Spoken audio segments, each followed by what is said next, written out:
I am a 19 years old man. On Thursday, a person I had a major crush on in high school, but who rejected me, messaged me out of the blue. She had never contacted me without my contacting her first. And at one point I realized she had had me blocked on social media, and so I found it odd that she was suddenly being friendly.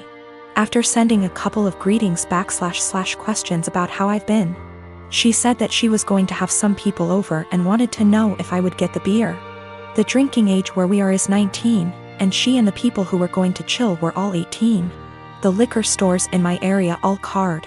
I thought it was silly that my being a month older meant I could buy liquor and they couldn't, and so I said I would love to go. She said, "Thanks, I'll pick you up at 7. 7 o'clock rolled around, and she texted me to say she was in front of my house. I went out dressed and ready to chill with some people, and she drove me to the liquor store. When we got there, I asked what beer she wanted me to get, and she told me to get Budweiser. I hid my disappointment as well as I could, but it was her party, so I went in and bought 2 cases of 24. I got back in the car and said, "Let's party," and she was eerily quiet. I noticed that she wasn't driving towards her neighborhood, but rather back towards mine. I thought she had moved or something, but didn't want to press the issue. When she turned down my street, I finally figured it out. She was being purposefully vague about the invitation because she wanted me to get the beer. But she wanted a way out when she told me I wasn't actually invited in the first place. She stopped in front of my house, leaned over, kissed me on the cheek, and said, "Thanks," in her best voice. I deadpanned her and asked when she was going to tell me I wasn't invited. She feigned surprise and said that she never intended to invite me in the first place. I sat in silence for a long, awkward minute, picked up the beer, and walked towards my front door. She got out of her car and frantically tried to re-invite me to the party. But I told her that what she did was the most humiliating thing that ever happened to me. I opened my front door, slammed it a bit too hard, and came back to my room. My girlfriend and I have been together for about a year. Most everything is great except one thing. If I tell her I'm sick / not feeling well / hurt, she refuses to believe me. If I have a cold, she tells me I'm faking it until it goes away and then says, "See, you are fine." I'm rarely sick, so it's never been a major issue. But she has zero sympathy when I'm sick. She grew up with hypochondriac parents who were always sick with something, often self-diagnosing themselves with fatal maladies. She has limited contact with them, and the time I met them, I was told by them that they didn't have long left to live. I get it, growing up in that household must have been awful. But what happened on Sunday just sent me over the edge. Girlfriend and my sister wanted to check out this event, and we were all supposed to go.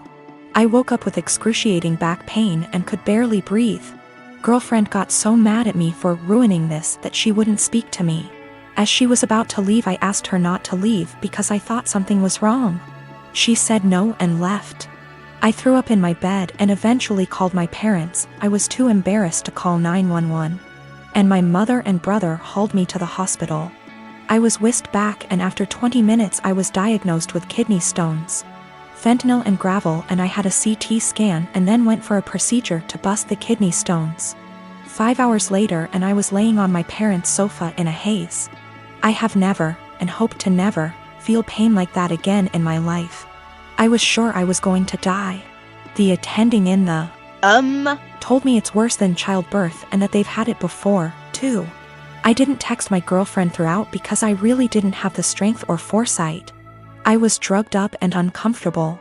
My sister found out that I had been in the emergency room, and soon after my girlfriend called me. She was pissed off I didn't call her. Then I reminded her that I begged her not to leave as I thought something was wrong. She got quiet and eked out an apology. I got furious and said something rather nasty things, unsavory things. In fairness, I was on dope, still sore, peeing blood, and felt like someone had punched me in the gut. Standing was incredibly painful. I needed to take 2 days off of work and school. I rested in bed, and the only thing you can think is the person who should have been there didn't even believe me. She's texted me this week a formal apology and wants one in return for saying nasty things to her. I've been avoiding her texts / calls. I've felt like shit this week and picked something up in the so I laid low, took a few days off work and relaxed. She wants to meet tonight and talk about everything, but I'm still so mad I don't know if I should hold off seeing her. Is this as big a transgression as I feel like it is? Am I blowing this out of proportion because I felt so shitty? I just am so annoyed and angry.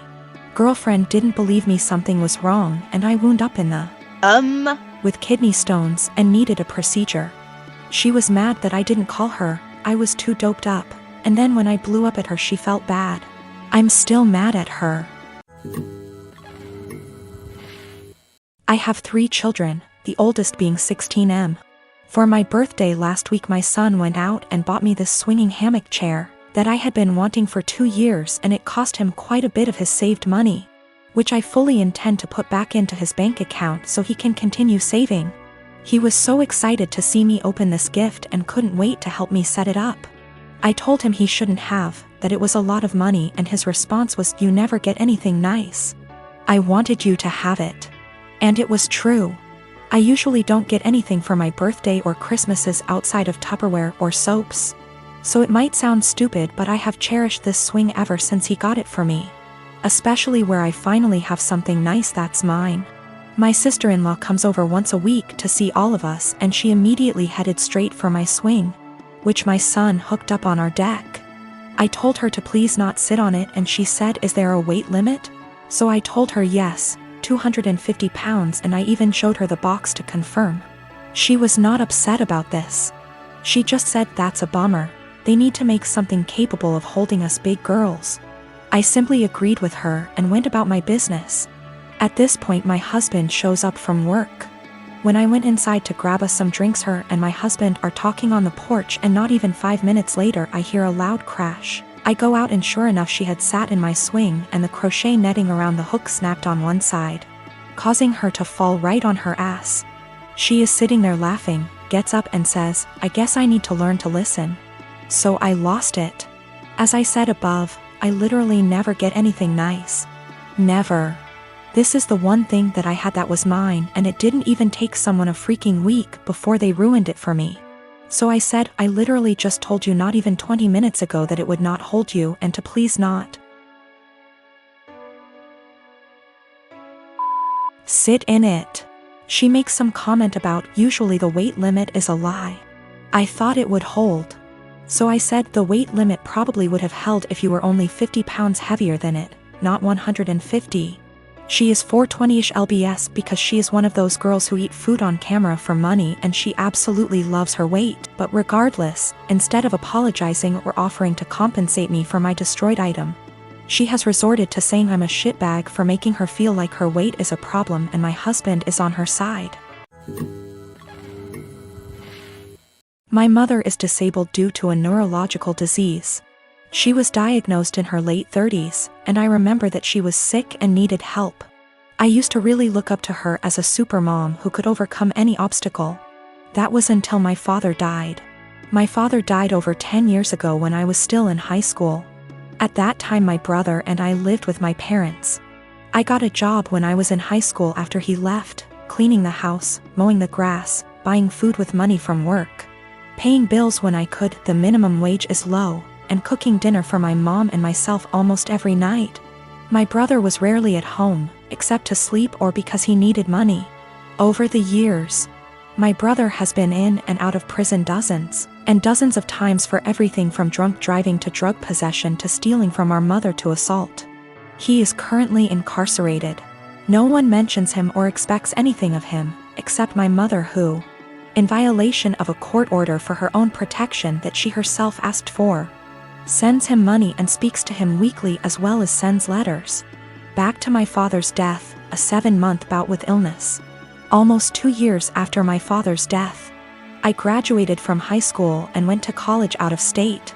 I sent money to my mom when I was in college, and I distinctly remember, for example, using my scholarship I got in December to buy Christmas presents for my mom and brother, because I knew they wouldn't have anything if I won't buy.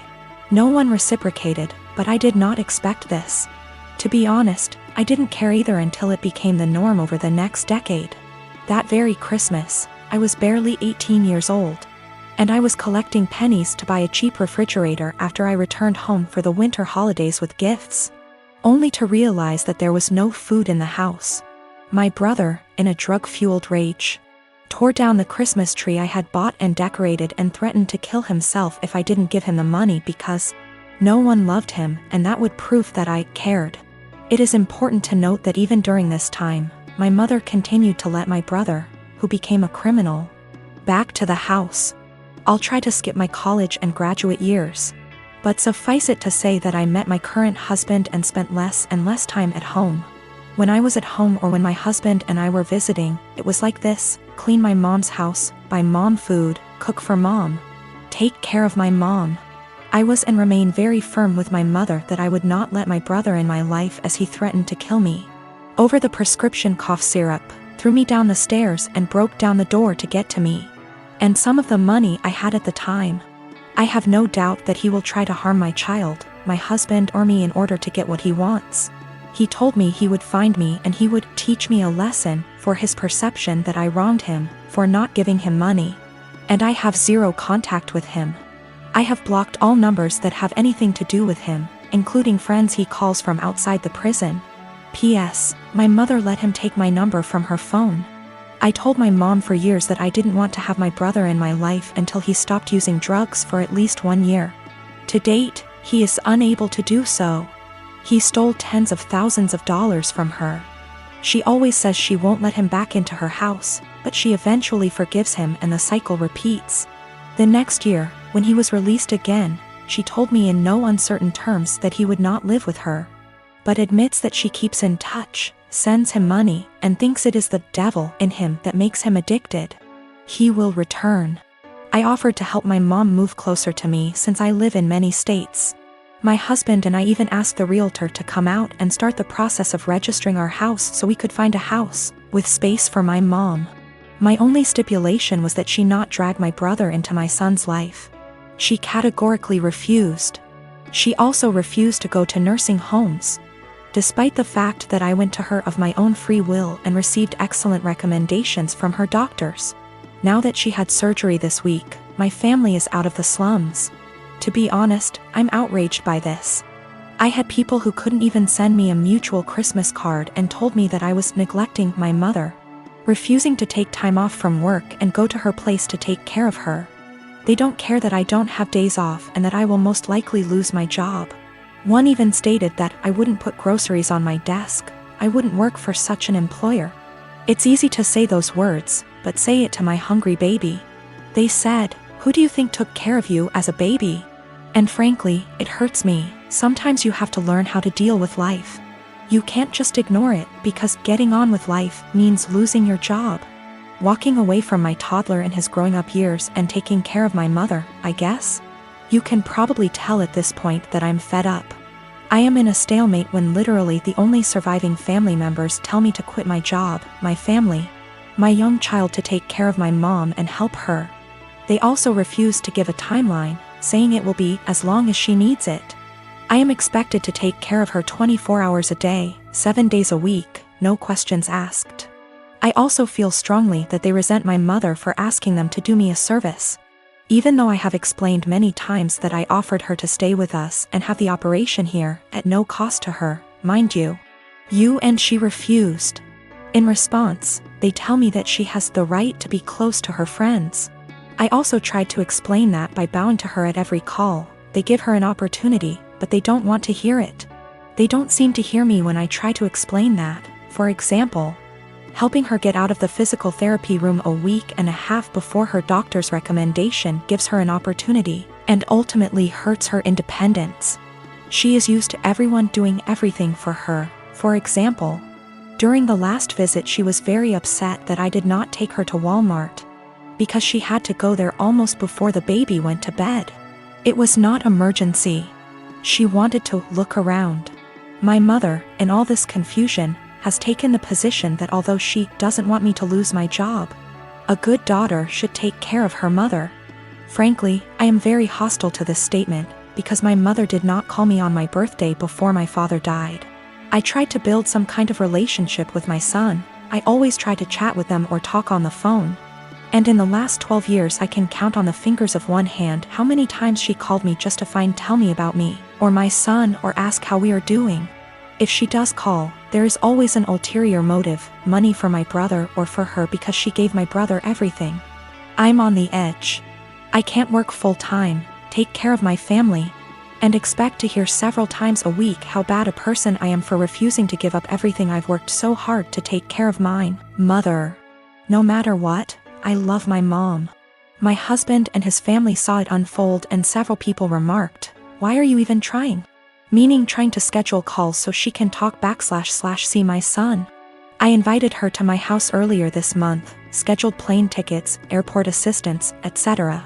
Just to watch her play on her phone or spend time playing with the dog instead of reading a book to my little one who just wanted her attention. Today, as if the last straw was needed, I called to check on her and she stated that she was going home against the doctor's orders because her dog needed her, because the dog was sick.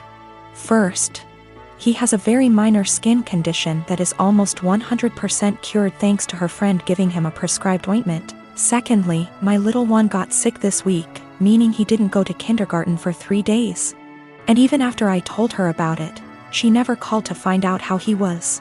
Just like she never called to check on him when he came down with the flu last year, or when he had a mysterious week and a half illness earlier this year that resulted in 4 doctor visits and a temperature of 104 degrees. I can't take it anymore. I am literally writing this as a last resort. My husband tells me not to talk to anyone, that's the whole family I have left except for one paternal aunt. Because he sees me cry when hurtful comments and guilt come into play. He sees me trying to hide it from my child. But then I feel like I'm giving them what they want, right? Look at little Miss Potato, such a bad person and so inept at dealing with life. She just chose to ignore us all. But I can't defend myself all day in front of extended family members whom I've seen for over 10 years. And in some cases over 2 decades. Nothing I say will ever be good enough. I was told in no uncertain terms that I was a terrible person because I refused to leave my husband and young child and move across the county to take care of my mother. Postscript, I am not subject to the FMLA. My employer is not large enough and there is no comparable law in my state. I have 1 day of vacation left due to my son getting sick earlier this year. My husband gets almost 3 times as many days off, so took many more days to take care of him. In general, I do not want to lose my job or look for another one. It's a good job, it's just limited to a small company. She refused to move in with me, either my husband and I are building a mother-in-law, or we are moving to a bigger house. Any aid agency or nursing home. She hesitates about allowing housework, but contradicts herself on the matter, telling me that Susie can help her if she needs anything, or that she has friends she can call, or, more often than not, she does well and can take care of herself. She wants help, but only when she wants it and only on her own terms. She told me that she would not end her relationship with my brother.